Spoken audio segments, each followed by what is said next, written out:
Guys, dumating ba sa punto na minsan ay nagkaroon kayo ng problema sa inyong YT studio or sa inyong channel at iniisip nyo kung paano makausap si Lolo YT? Isang masayang araw, hapon at gabi sa inyong lahat, guys. Saan man kayong panig ng mundo naroon ngayon? Hello, hello. So, yun na yung ating tanong for the day. Bali, ito ang video for the day natin. So, ang katanungan na nga is, kayo ba ay nakaka-encounter nga ng problema sa inyong mga channel or sa inyong mga YouTube studio? For example, ay sa katagalan nyo ng monetize ay biglang nawalan ng ads ang inyong mga video sa inyong channel. Ano yung gagawin ninyo para makausap si Lolo YT? So yun na nga guys, tayo po ay naka-encounter din ng ganong senaryo. So, ang ginawa natin ay humanap tayo ng paraan para ma-communicate si Lolo YT. Paano ba natin ginawa? So ngayon, i-share ko sa inyo guys kung paano ko nakausap si Lolo YT. So bale, pupunta tayo sa ating YouTube studio. Pero bago ang lahat, para magkaroon ka ng ganyan, YouTube studio na icon, dapat ay ating ida-download sa ating Play Store. So dapat guys, ida-download natin yung app, yung YouTube Studio. So, isi-search natin at ita-type natin dito sa taas yung YouTube Studio. So, bali, ayan guys, nakalabas na yung kanyang search. So, ayan, dapat naka-download siya sa inyong cellphone, itong YouTube Studio. So yan guys, lumabas yung ating pinaka front page or home ng ating YouTube studio. So next gagawin natin para pumunta tayo sa help center ng ating YouTube ay pumunta tayo dito sa taas, gawing taas, tabi ng parang bell, yung notification bell.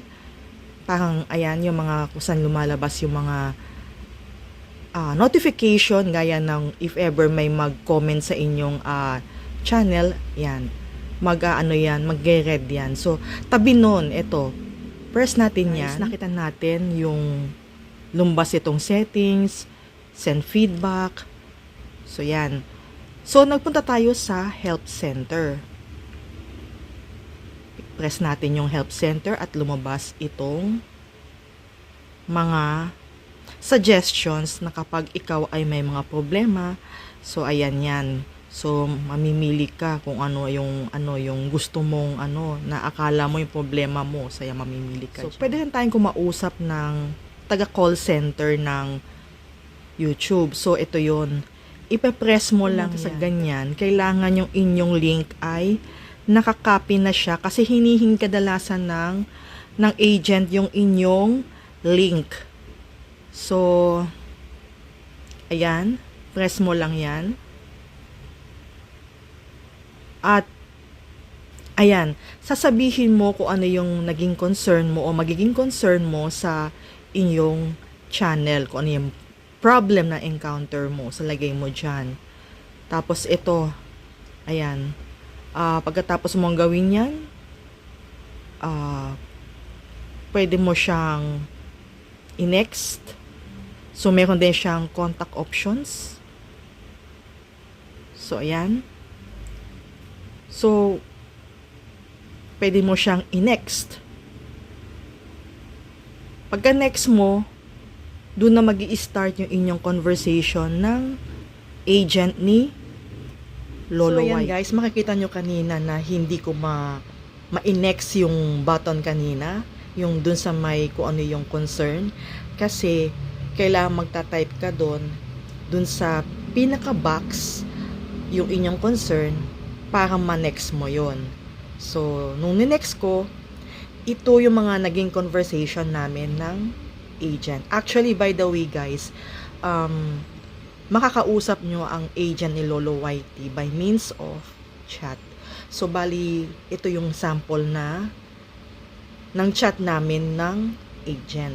So napakabilis ng kanilang response, yung kanilang sagot sa akin, and talagang nilalahad nila at binabalikan nila yung ang tawag nito, yung parang part of rules or part of mechanics ng YouTube, at pinipresent sa'yo kung ano yung mga naging possible na naging problema doon sa inyong channel or sa inyong video. So, malaking bagay na nakakausap natin yung mga agents or si Lolo YT, dahil at least may enlighten tayo, mag-guide tayo sa ating pag-YouTube, sa ating mga pinagagawa, kung tama ba o hindi, or kung may mga may mga all of a sudden biglang nagloloko yung YouTube Studio, o kaya nga 'di ba yung kapag monetize ka na matagal at all of a sudden biglang nawalan ka ng ads. So pwede mo itanong doon sa help center na kagandahan na makausap mo yung agent ni Lolo YT ay talagang ginagawa nila yung best nila. Dahan din sa kapag kausap mo yung agent ni Lolo YT ay nagpa-follow up sila, and nagpapadala rin sila ng mga email sa'yo. So, kung okay ka na, kung satisfied ka na sa concern, kung nasagot ba yung inyong concern.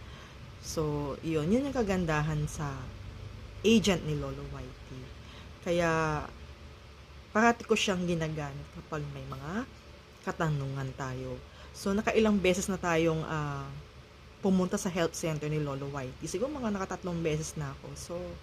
So far, okay naman yung communication at napakabilis. Minsan, nagtatype ka pa, biglang ang bilis ng sagot ng agent. So, satisfied naman tayo sa response ng agent ni Lolo YT.